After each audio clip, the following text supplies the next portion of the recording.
ச்சே, இவளை கட்டம் கட்டி ஜெயிலிய உட்கார வைக்கலான்னு பார்த்தா அவன் சரண்டர் ஆயிட்டானே. ஏய், அவனுக்கு என்ன பைத்தியமா பிடிச்சிருக்கு? அவன் எதுக்கு உனக்காக சரண்டர் ஆகணும்? என்ன அவனுக்கு வசியம் பண்ணி வச்சிருக்கியா?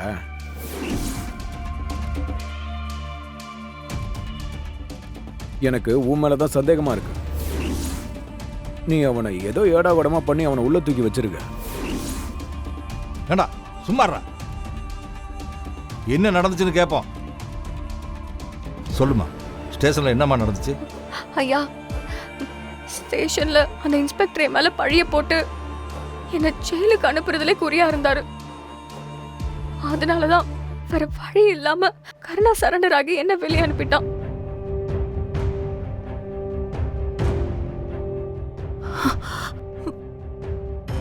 ஐயா, நீங்க தான் எப்படியாவது நல்ல மனசு பண்ணி ஒரு நல்ல லாயரா பார்த்து கருணாவை வெளியில கொண்டு வரணும். ஏய், கொலை பண்ணிட்டு உங்களை வெளியில கொண்டு வரதுக்கு நாங்க காசு செலவு பண்ணுமா? என்னால ஒரு விஷயம் உங்ககிட்ட உறுதியா சொல்ல முடியும். நானும் கருணாவும் அந்த கொலையை பண்ணல. எனக்கும் அந்த கொலைக்கும் எந்த சம்பந்தமும் இல்ல. அதனால தயவு செஞ்சு என்ன நம்புங்க. கருணாவை காப்பாத்துங்க. ஏய், என்ன நினைச்சுக்கிட்டு இருக்கான்? அவன் என்ன அவ்வளவு பெரிய தியாகியா? செய்யாத கொலைக்கு போய் சரண்டர் ஆகிறதுக்கு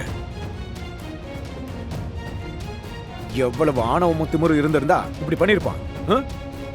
எங்க கிட்ட சொல்லாதவனுக்கு நாங்க எதுக்கு வக்கீல வச்சு வாதாடணும்? நாங்க எதுக்கு போய் காப்பாத்தணும்? அவனுக்கு உண்டான பலனை அவனே அனுபவிக்கிட்டோம். அப்படிலாம் சொல்லாத. அவன் இந்த வீட்டுல ஒருத்தன்டா. பா சும்மா இருப்பா. எப்ப பார்த்தாலும் அவனுக்கு வக்காலத்து வாங்கிட்டு அவனை காப்பாற்ற வேண்டிய அவசியம் நமக்கு இல்ல, புரியுதுங்களா? அவன் என்னமோ பண்ணிட்டு போட்டோம். இனிமே இந்த வீட்டுல அவனை பத்தி பேசவே பேசாதீங்க.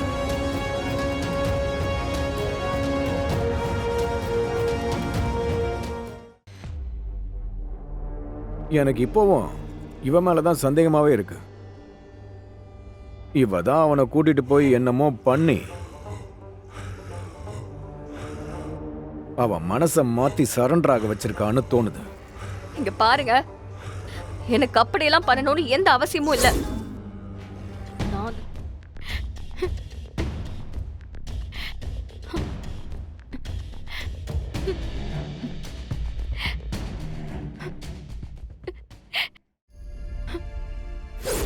வா கட்டிக்கோ, வா வா கட்டிக்கோ, கட்டிக்கோ.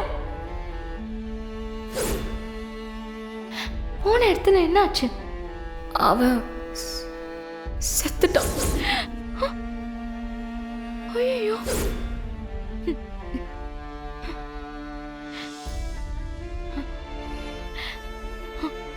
நான் இந்த விஷயத்தை அப்பா அம்மா கிட்ட சொன்னாதான் கண்ணா அண்ணாவை காப்பாற்ற முடியும்.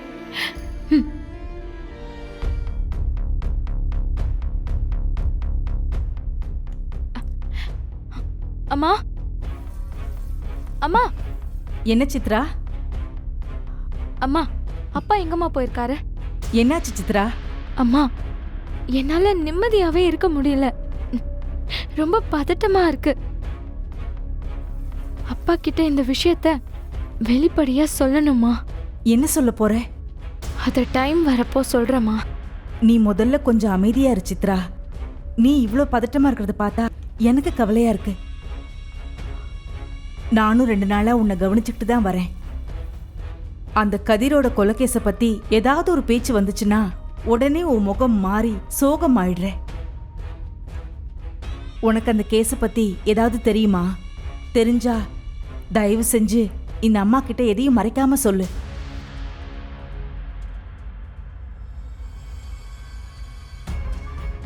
நீ தைரியமா எதுனால என்கிட்ட சொல்லலாம் சித்ரா.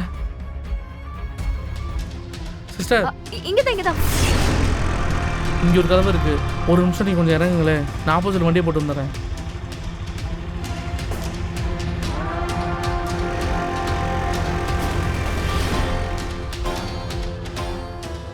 இங்க வா. தள்ளுங்க சிஸ்டர். சீக்கிரம் உள்ள வா.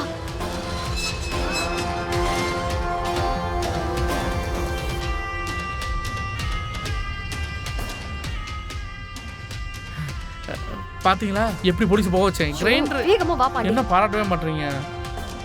சரி போங்க போங்க.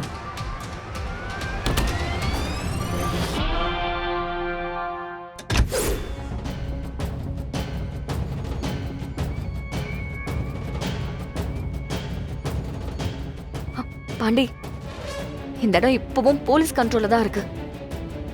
அதனால ரொம்ப கவனமா தேடுங்க. நாம வந்துட்டு போனதுக்கான எந்த தடையுமும் இருக்கக்கூடாது. Okay sister. ஒரு இடம் விடாம எல்லா இடத்துலயும் தேடுங்க.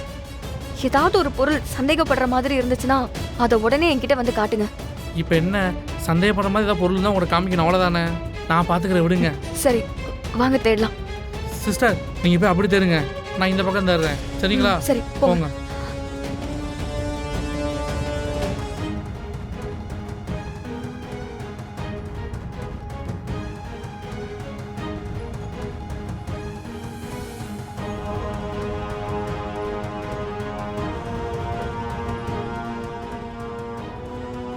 பாண்டி, சிஸ்டர் கோல்டு செயினா? Thank you sister. இது கீழே கடந்தது. எங்க? அதோ அந்த கேப்ல. அப்போ வாங்க, என்ன நிறைய இருக்கான்னு பார்ப்போம். இந்த செயின் நான் சொன்ன மூணாவது ஆளோட தான் இருக்கணும். ஆமாம் சிஸ்டர், இது ஆம்பளைங்க போகிற மைனர் செயின். நீ சொல்கிறத பார்த்தா அந்த கொலகாரனது கூட இருக்கலாம். ஒன்றுமே இல்லாத கொலகாரனை பார்த்துருக்கேன், ஆனால் தங்க விற்கிற விலைக்கு இவ்வளோ பெரிய செயினை விட்டுட்டு போயிருக்கான் பாருங்களேன். இந்த செயினை வச்சு தான் அந்த கொலைகாரனை கண்டுபிடிக்க போறோம். சிஸ்டர் அது கண்டுபிடிக்கல அப்புறம் இருக்கட்டும், ரொம்ப நேரம் இங்கே நிற்க வேணாம். அப்புறம் போலீஸ் உண்டா வச்சுக்கோங்க, கருணா கூட சேர்ந்து நம்ம 3 பேர் கம்பியான வேண்டியதா. வாங்க போகலாம். சரி சரி போங்க.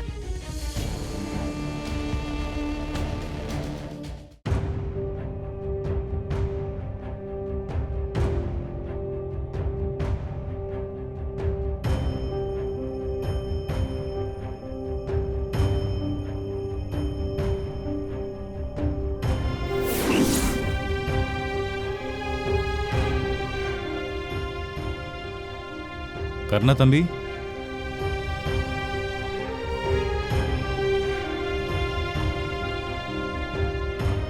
சொல்லுங்க. நான் வீட்டிலேருந்து சாப்பாடு கொண்டு வந்திருக்கேன்ப்பா. உன்னை தான் இன்ஸ்பெக்டர் சாப்பிட விடாமல் கொடுமைப்படுத்துறாருல, அவர் வெளியே போயிருக்காரு. அவர் வரதுக்குள்ளே நான் கொண்டு வந்த சாப்பாடு சாப்பிட்றேன். அண்ணா, எனக்காக இவ்வளோ தூரம் நீங்கள் பண்ணுறது பெரிய விஷயம்ண்ணே. ஆனால் எனக்கு இப்போ பசி இல்லை, சாப்பாடு வேண்டாம். நிஜமா வேணாமா? நிஜமாவே வேண்டாண்ணே, வேண்டாம். சரிப்பா, அப்புறம் உன் இஷ்டம். ம்